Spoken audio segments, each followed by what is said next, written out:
So, being able to ping things in Warzone 2 is one of the most important things that you can learn to help you communicate with your squad and also to help you mark things on the map and help you find where you're going. It's especially useful if you don't like using comms and you want to just keep quiet on the microphone. You can still use ping to show your teammates where you're going.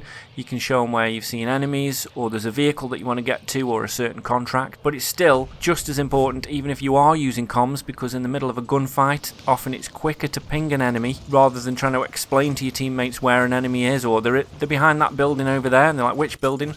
You can just quickly ping it. Everyone can see what you're talking about. So first thing you need to do is just check the settings to see what your ping button is. On console, this is normally the up on the D-pad. So the most basic ping is a single tap on the D-pad, which just marks a location on the map.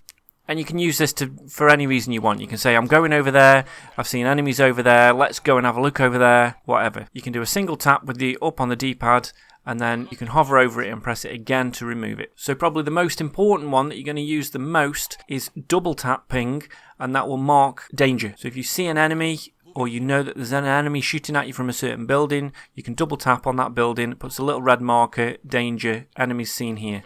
Now if you actually point at an enemy, you can ping them and it will mark them red, and the marker will actually move as the enemy moves until they go out of sight. So all your squad can see where the enemy is. But now in Warzone 2, we've got these extra options. So if you hold down the ping button, it brings up this little menu. And then on console, you use your right stick to cycle round this circular menu and choose which ping option that you want. So we've got watch, loot, attacking, help, moving, regroup, defend, be quiet. So not only can you use ping while you're in first person mode or third person mode, but you can also use ping on the map. If you open up your map, you can look around, you can mark a place on the map where you're going to move to. If you know you got shot from a certain area, you can mark that there's danger or enemies on that area, and then you can mark vehicles, you can mark contracts, buy stations, petrol stations. This is also useful as well. If you're dead and your teammate is still alive, you can still help them out by going on the map, and you can mark items of interest on the map for them. You can mark the nearest buy station, can buy you back. And also, if you look at the compass at the top of your screen,